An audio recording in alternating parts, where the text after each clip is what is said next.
Hey everyone, it's the Miserable Movie Man, back once again with another video. So a couple of trailers have dropped recently. I thought I'd do a quick take. They're both teaser trailers for 2026, which I have to say shaping up to be a big year for movies. Let's see how it pans out. But the trailer for Supergirl has dropped and the trailer for Street Fighter has also dropped. So let me give you my thoughts on those. First of all, Supergirl. As you know, I'm a huge comic book fan, and Supergirl as a character was really someone they didn't really know what to do with over the years. Originally, Kara was just like a female version of Clark, but then they brought out Power Girl, and then they had Crisis, and then they had the Supergirl from the Matrix era universe, and they didn't really know how to handle it. And then they had a few different versions after that.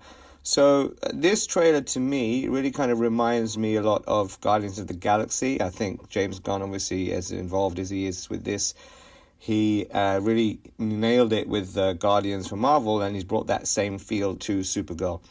So she's 23, she's drunk, she kind of lives this seemingly like pointless kind of life, just, I don't know, maybe just hanging out, getting drunk and being silly, as maybe 23-year-olds do, I don't know.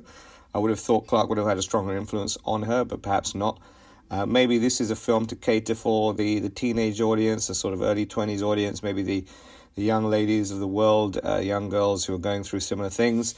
If he gets it right, if they get it right, then great. I think it would be a good statement film, but it could maybe quickly delve into sort of been there, done that, seen that type of territory. So let's wait and see.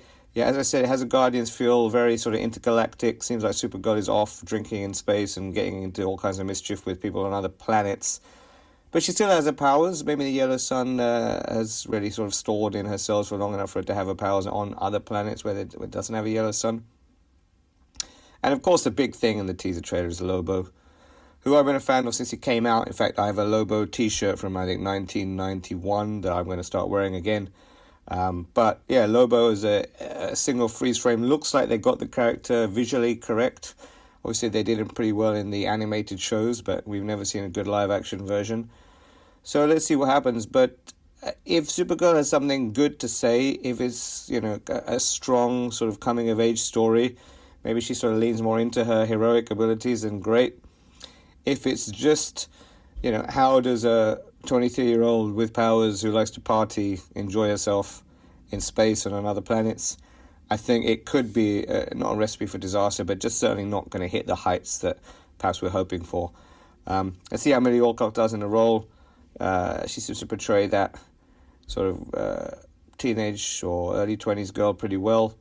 Of course, Kara lost everything, and that's something they should play into more. She was alive on Krypton, and then she was able to, you know, sort of get escape, but she lost her parents, her friends, her lifestyle, everything.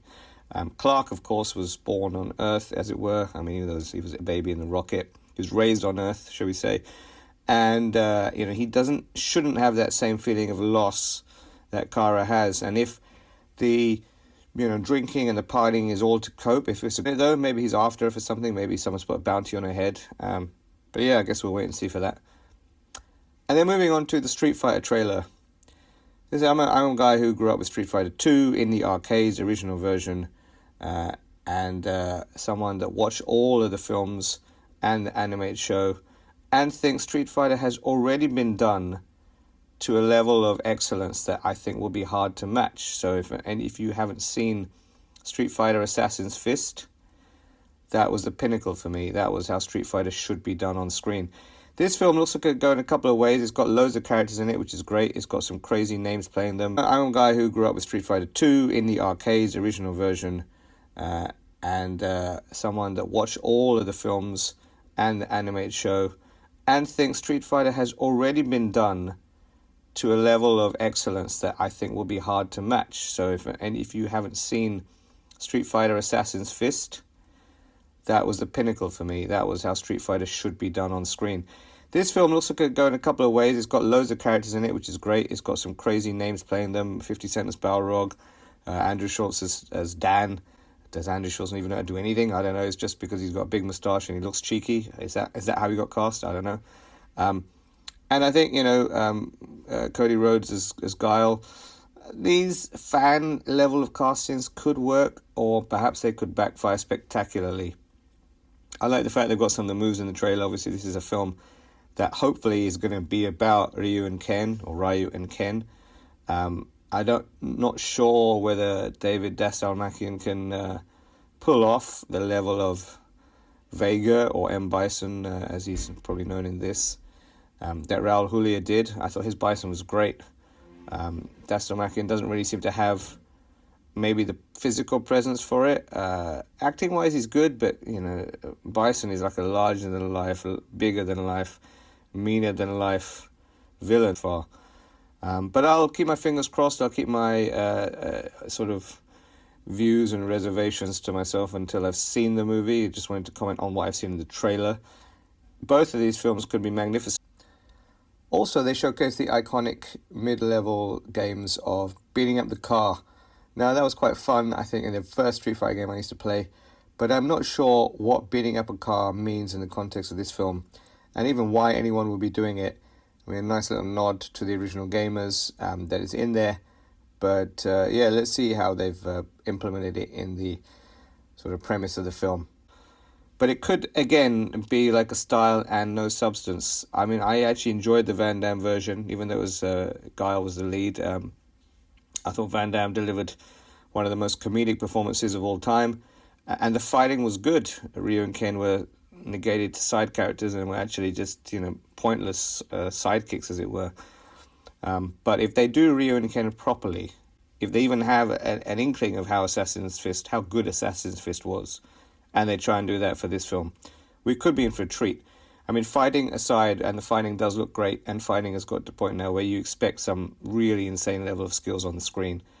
If they get the plot right and the characters right, it could be a really great film. I'm very much doubting that, though. It kind of looks a bit suspect to me, a bit flaky. Let's see what happens. Will they even go full out to do the special moves? Will we see a proper fireball? Will we see, a proper spinning bird kick? Like, let's see how they do it. Dalsim's Yoga Flame. Can they do it? Will it make sense? Are they going for a realistic universe or a universe with people with powers? I don't know. You can't tell from this trailer. The moves are cool, but that's all we've seen so far. But I'll keep my fingers crossed. I'll keep my views and reservations to myself until I've seen the movie. I just wanted to comment on what I've seen in the trailer. Both of these films could be magnificent. Both of these films could be complete duds. If the people doing them have the respect for the source material, and they look at some of the things that came before, and again, I can't stress enough how good Street Fighter Assassin's Fist was, then these could be blockbusters. But we'll have to wait and see.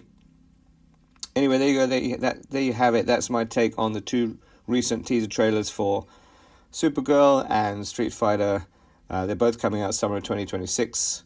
I will be eagerly looking forward to watching them and giving my views after they come out. Obviously, more trailers and info will arise before then. But let me know what you think of the trailers. Let me know what you think of the casting. 50 Cent just looks confused as Balrog. I mean, that hair is ridiculous. But they're going for, authentic looks. So let's hope they keep it that way. And let me know what you think in the comments below. Did I miss anything? You have any views that I didn't touch upon? As usual, please like, share, and subscribe to help support the channel, and catch you next time.